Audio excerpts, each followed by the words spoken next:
Alors, on vous a parlé tout à l'heure avec Dror et Ben Sapir de ce plan de paix américain qui doit être dévoilé dans les jours qui viennent. On en a eu les grandes lignes théoriques proposées tout à l'heure par un site d'information. Et cela nous permet de reposer la question de cet État palestinien dont on parle peut-être moins qu'avant aujourd'hui.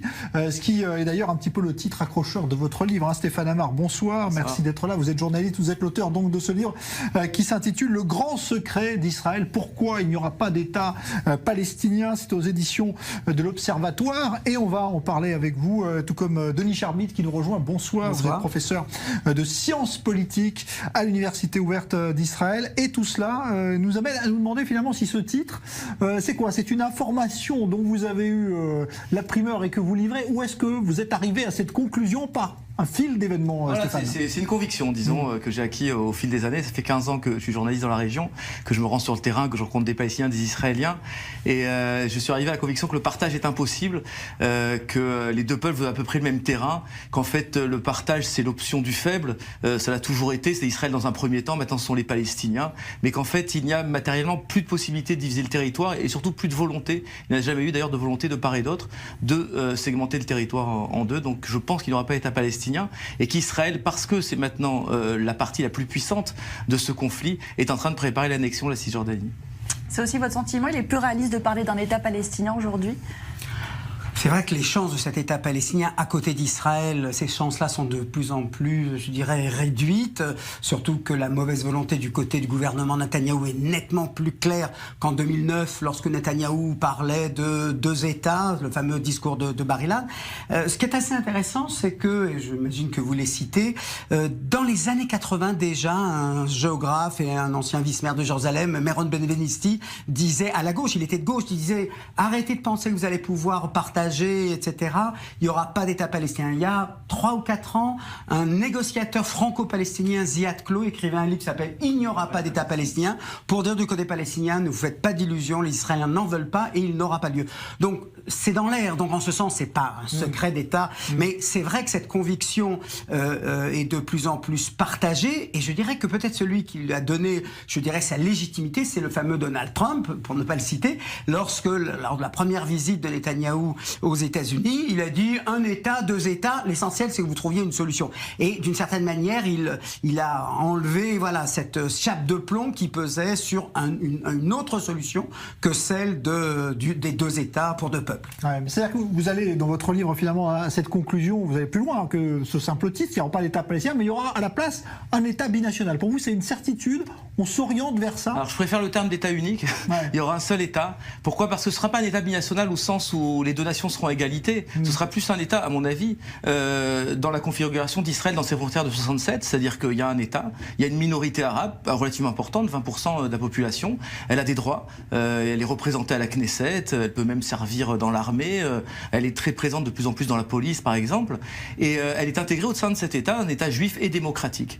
Je pense que cette réalité va s'étendre à la Cisjordanie pour une raison simple, et c'est un petit peu ça le secret d'Israël, c'est que la démographie est en train de s'inverser au profit d'Israël. L'an dernier, le taux de fécondité des femmes juives a dépassé celui des femmes arabes pour la première fois. Les juifs sont de plus en plus nombreux. Il y a une immigration également, mais il y a une vraie dynamique démographique. On constate même dans les rues de Tel Aviv, dans une ville laïque comme Tel Aviv, où on voit de plus en plus d'enfants, on construit de plus en plus de jardins d'enfants.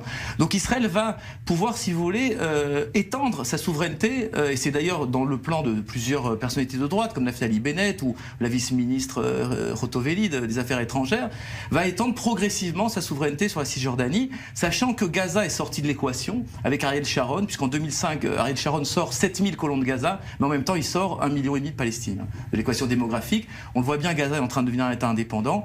Je ne vais pas rentrer dans le détail des chiffres, mais on arrivera environ à 70% de juifs, 30% sur ce grand ensemble, et ça devrait aller en faveur des juifs, donc l'annexion ne fait plus peur. D'une certaine manière, c'était le cauchemar de la gauche, notamment, l'annexion, parce qu'on a dit on va vers un État binational, on va dissoudre le sionisme de ce grand ensemble, et en fait, cette peur est en train finalement de s'évanouir. Et on prépare, c'est ce que je montre dans le livre, cette annexion. C'est vrai que l'argument démographique, c'était celui qui a été le plus avancé par la gauche pour justifier la séparation des Palestiniens. Près, Stéphane, et je suis sûr que tu donnes tous les chiffres, le 3,13 supérieur au 3,11 concerne les Juifs en Israël et les Arabes en Israël. Ça ne concerne absolument pas les Arabes en Cisjordanie. Et là où je suis un peu surpris, mais j'aimerais bien avoir ta précision, on ne passe pas de 20% à 30% d'Arabes en Israël quand on additionne 2,5 millions de Palestiniens. C'est-à-dire que là, et je voudrais dire une chose, c'est vrai, je l'ai écrit à plusieurs reprises. Pour moi, contrairement à beaucoup de gens à gauche, Israël ne cesse pas d'être démocratique du jour où il y a 51% d'Arabes. Et j'avais même bien compris le propos d'Ariel Sharon lorsqu'il a évacué Gaza. C'était pas pour continuer par la suite, c'était pour dire ça va pas marcher. Et du coup, Gaza dehors, on peut peut-être intégrer effectivement la Cisjordanie. Je veux bien, et je vais vous dire, vous trouverez très facilement à gauche des gens qui, au bon an mal an, seront convertis à cette idée-là. Si ce n'est que, même en laissant de côté la question du droit de vote, qui est quand même, on sait bien, la question principale. S'il y avait aujourd'hui 10 millions de Juifs qui venaient en Israël, il n'y aurait pas de problème pour donner la citoyenneté israélienne à tous les Arabes palestiniens de Cisjordanie. En revanche, si vous avez une fourchette de 65-35, allez, 60-40, parce que c'est quand même vers là qu'on s'avance, vous ne pouvez pas conserver un État juif tel qu'il est aujourd'hui. C'est-à-dire que là, on évolue vers une évolution à la belge, et on ne peut pas dire que la Belgique est un État flamand dans lequel il y a une minorité wallonne. On ne peut pas dire que la Suisse est un État francophone dans lequel il y a une minorité allemande et italienne, etc. Quand vous avez du 75, 20 plus 5% d'étrangers, etc., ça passe. On peut avoir un hymne national qui est juif et pas israélien. Vous pouvez un drapeau bleu-blanc. Là, il faudra ajouter une couleur verte. Il faudra... Alors, moi, à la limite, pourquoi pas? Il y a quelque chose, vous savez, moi je viens de Martin Buber, etc. Donc l'État binational était une solution sioniste dans l'entre-deux-guerres. Elle ne l'a pas été par la suite. Mais je dirais qu'il faudra bien s'habituer qu'Israël ne pourra pas être le même, quand bien même économiquement parlant, etc. Et je redoute la possibilité d'une guerre civile. Et j'ajouterai un dernier point. Et parce que vous êtes sur le terrain, je vous pose la question. Vous allez à Ramallah, vous allez à Bethléem. Bethléem, c'est pas Nazareth. Bethléem, c'est pas la zone C. C'est une vraie indépendance. C'est le sentiment d'être un pays. Et ça, vous pouvez pas revenir en arrière. Alors, il y a deux choses dans ce que vous dites. Il y a la quantité et la qualité. Si je puis m'exprimer ainsi. C'est-à-dire que, effectivement, la quantité, d'abord, bon, alors je le dis dans le livre, il y a une bataille de démographes. Combien sont-ils exactement en Cisjordanie? Ils n'ont jamais été vraiment réellement comptés. Il y en a qui disent 1,5 million, d'autres 2,5 millions. Mahmoud Abbas, il n'y a pas longtemps, 4 millions. Moi, je les situerais plutôt autour de 2 millions, mais j'allais dire, à la limite, peu importe. Ce qui compte, c'est est-ce que les Arabes, est-ce que les Palestiniens ont vraiment envie de faire partie d'un État juif? Il y a une grande partie du livre qui est consacrée aux Arabes israéliens. Je considère que l'intégration des Arabes israéliens est une intégration modèle. C'est-à-dire que c'est 20% de la population, on n'entend jamais parler. ils ne font quasiment statiquement jamais d'attentats à Gaza, comme ce. Oui, mais là, ils sont quasiment pas mobilisés, ni même d'ailleurs en Cisjordanie, pour le coup, cette fois-ci, on les a pas entendus. Il y a eu des tout petits clashs au barrage, mais très peu.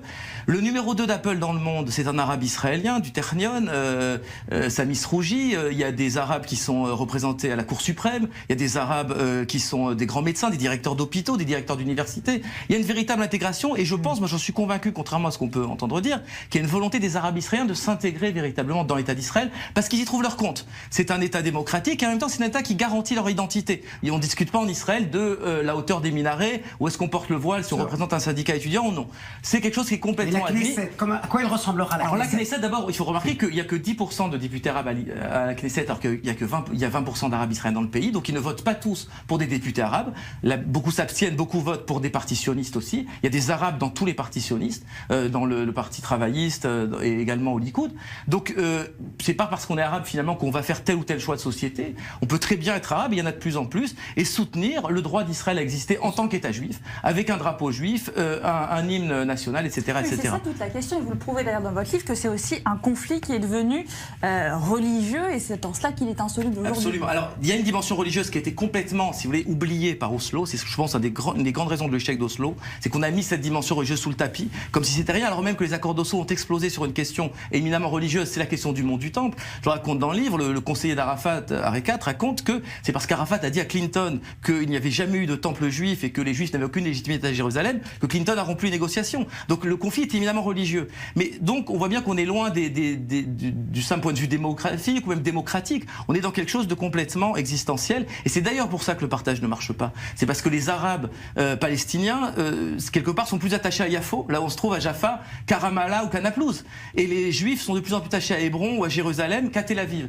Donc il y a une impossibilité à découper ce territoire, mais il faut trouver un moyen de vivre ensemble. Ce qui me paraît évident, c'est que beaucoup de Palestiniens accepteront cette idée-là. Parce que c'est vrai que s'ils ne se sont pas mis en quatre pour avoir cet État palestinien sur 22% de la Palestine, c'est parce que ça leur prive de l'accès à la mer et la question du retour, finalement, est évacuée, puisque Oslo entendait résoudre 48 par 67. Donc, de ce point de vue-là, je dirais que la faiblesse, de la solution à deux États, c'est qu'il fallait qu'elle se fasse vite ou elle ne se ferait pas. Et visiblement, effectivement, on évolue vers quelque chose. Ce que je redoute, mais en même temps, je vois très bien la position que j'aurais si effectivement c'est cela, c'est comment cet État intègre véritablement ces habitants-là, parce que ça demandera, vous savez, je sais bien que le parallèle, on l'aime pas beaucoup, mais vous savez, quand Raymond Aron est allé voir le général de Gaulle, en lui disant on peut garder l'Algérie, mais à ce moment-là, il faut investir en Algérie. Et de Gaulle s'est dit, attends, pourquoi je vais investir pour nos populations? Mais il faut bien comprendre que additionner la Cisjordanie à Israël, qui l'est de fait, mais pas de jure, pas juridiquement parlant, ça veut dire que on pourra plus dire on développe le secteur des Juifs et puis les Arabes. J'ai parlé par exemple avec dans le livre avec des gens de la droite radicale à Jérusalem. Il me disait il faut pour un shekel investi à l'ouest, il faudra investir 2 shekels à l'est. Ça c'est absolument certain. Il faudra développer économiquement ce territoire. Il y a une forme de ségrégation, il y a une forme d'apartheid finalement qui est en place en Cisjordanie, c'est indéniable. Il faut rompre ça, c'est désastreux pour l'image d'Israël. C'est un mot tabou, mais je l'assume.